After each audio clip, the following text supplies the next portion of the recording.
Nous sommes maintenant dans la ville de Bassora.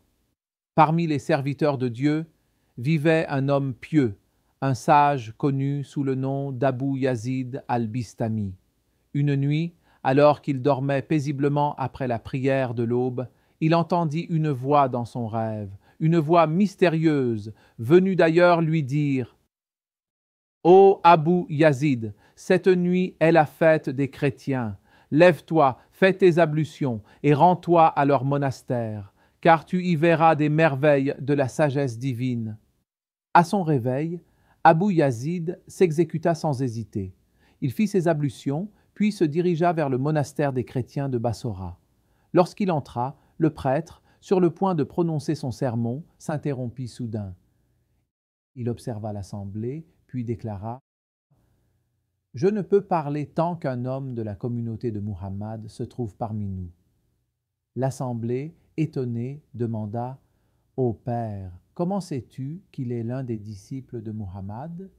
Le prêtre répondit « Parce que les compagnons de Muhammad portent sur leur visage la marque de la prosternation. » Et désignant Abu Yazid, il ajouta « Cet homme-là en est un, qu'il sorte. » Mais Abu Yazid répondit avec calme et assurance « Par Dieu, je ne sortirai pas tant que Dieu n'aura pas jugé entre vous et moi, car il est le meilleur des juges. » Le prêtre reprit alors « Très bien, nous allons te poser des questions. Si tu y réponds correctement, nous croirons en ton prophète. Mais si tu échoues à une seule, tu ne quitteras pas ce monastère vivant. » Abu Yazid, confiant, répondit « Pose tes questions. » Alors le prêtre se leva. Il fixa Abu Yazid et dit « Réponds-moi donc, ô homme de Muhammad. Si tu dis vrai, nous croirons en ton prophète. » Et il commença à poser ses questions, l'une après l'autre. Quel est l'unique qui n'a pas de second? Quels sont les deux qui n'ont pas de troisième? Quels sont les trois qui n'ont pas de quatrième? Les 4 sans cinquième, les 5 sans sixième, les 6 sans septième, les 7 sans huitième, les 8 sans neuvième, les 9 sans dixième, et les 10 qui acceptent l'augmentation, qui sont les 11 frères? Quelle est la merveille des 12 et les 14 qui ont parlé à Dieu? Quel est le tombeau qui marcha avec son occupant? Quelle chose respire sans avoir d'âme? Qu'est-ce que Dieu a créé et trouvé grand? Qu'a-t-il créé et désapprouvé? Quelles sont les créatures nées sans père ni mère? Et enfin, quelle est la grande arbre aux 12 branches, chacune portant 30 feuilles, et sur chaque feuille 5 fruits, 3 dans l'ombre, 2 sous le soleil? L'assemblée retint son souffle, puis Abu Yazid, serein, leva la tête et dit d'une voix calme « Quant à l'unique qui n'a pas de second, c'est Dieu. Dis, il est Dieu, l'unique. Les 2 sans troisième, ce sont la nuit et le jour. Nous avons fait du jour et de la nuit 2 signes. Les 3 sans quatrième, ce sont les excuses que fit Moïse à Al-Khidr, lorsqu'il abîma le navire, tua l'enfant et refusa l'hospitalité du village. 3 épreuves, pas une de plus. Les 405e sont les livres, la Torah, les psaumes, l'Évangile et le Coran. Les 506e, ce sont les 5 prières que Dieu a prescrites chaque jour et chaque nuit.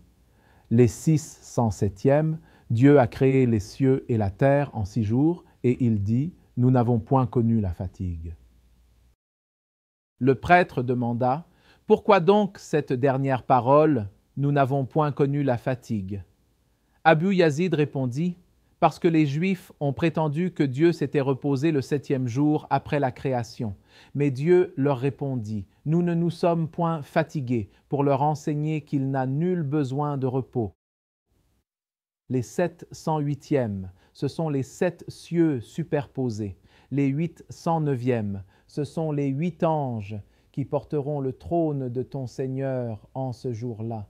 Les 910e, les 9 miracles donnés à Moïse, le bâton, la main, la sécheresse, le déluge, les sauterelles, les poux, les grenouilles, le sang et la famine.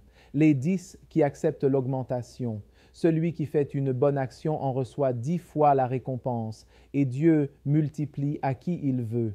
Les 11 frères, ce sont les frères de Joseph, fils de Jacob, la merveille des 12, quand Moïse frappa le rocher et quand jaillirent 12 sources, chacune pour une tribu d'Israël. Les 13, ce sont Joseph, ses 11 frères, le soleil et la lune, qu'il vit en rêve se prosterner devant lui. Les 14 qui parlèrent à Dieu, les 7 cieux et les 7 terres, à qui Dieu dit « Venez à moi, de gré ou de force », et qui répondirent « Nous venons de plein gré ». Le tombeau qui marcha avec son occupant, c'est le ventre du poisson qui avala Jonas. La chose qui respire sans âme, c'est l'aube, quand le matin respire. Ce que Dieu a créé et jugé grand, c'est la ruse des femmes. En vérité, leur ruse est immense. Ce qu'il a créé et désapprouvé, c'est la voix de l'âne. La plus détestable des voix est celle de l'âne. Ce qu'il a créé sans père ni mère, Adam, les anges, la chamelle de Salih et le bélier d'Ismaël. Le prêtre, surpris, resta silencieux un instant. Puis Abou Yazid poursuivit. Quant aux porteurs, dispersants, navigateurs et répartiteurs, ce sont les vents qui soufflent, les nuages qui portent la pluie, les navires qui glissent sur la mer et les anges chargés de répartir les ordres de Dieu. Et enfin, la grande arbre, c'est l'année. Ses 12 branches sont les 12 mois. Chaque branche porte 30 feuilles, les jours, et sur chaque feuille, 5 fruits, les 5 prières. 3 se font dans l'ombre, le Maghreb, l'Isha et le Fajr, et 2 sous le soleil, le Dour et le Asr. Lorsque Abou Yazid eut fini de répondre, le silence tomba sur le monastère. Tous les regards étaient tournés vers lui. Le prêtre, abasourdi par tant de sagesse et de sérénité, resta un long moment sans voix. Alors, calmement, Abou Yazid s'adressa à lui. « Ô Père, maintenant, permets-moi à mon tour de te poser une seule question. Réponds-y si tu le peux. » Le prêtre hocha la tête, hésitant. « Demande, ô Abou Yazid. » Et Abou Yazid dit, « Dis-moi donc, quelle est le clé du paradis ?» Le prêtre baissa les yeux. Ses lèvres tremblèrent, il resta muet. L'assemblée s'agita. « Comment ? Tu lui as posé tant de questions, et lui t'en pose une seule, et tu ne peux pas répondre ?»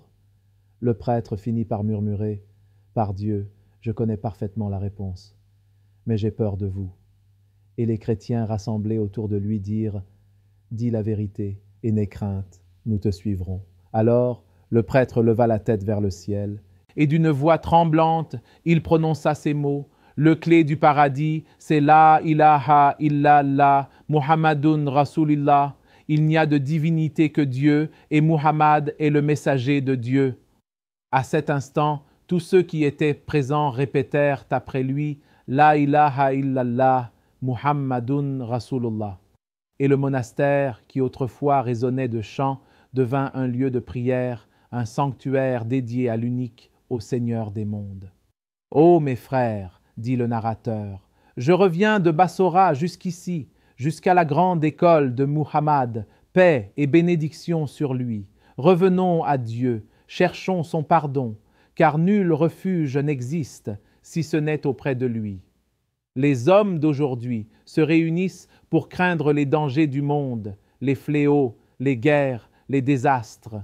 Mais souvent, ils oublient le plus simple des remèdes, la réconciliation avec le Créateur. Lorsque l'homme se détourne de Dieu, la nature elle-même se retourne contre lui. Les vents, les pluies, les bêtes les plus infimes, jusqu'aux fourmis. Car tout, sur cette terre, obéit à l'ordre de celui qui dit « Entrez dans vos demeures, ô fourmis ».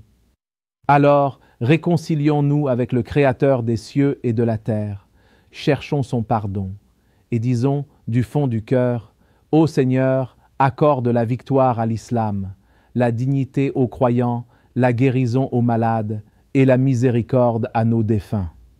Paix et salut sur Muhammad, lumière des cœurs, guérison des âmes, clarté des yeux et des esprits. Et à vous qui écoutez cette histoire, que la paix, la miséricorde et la bénédiction de Dieu soient sur vous. »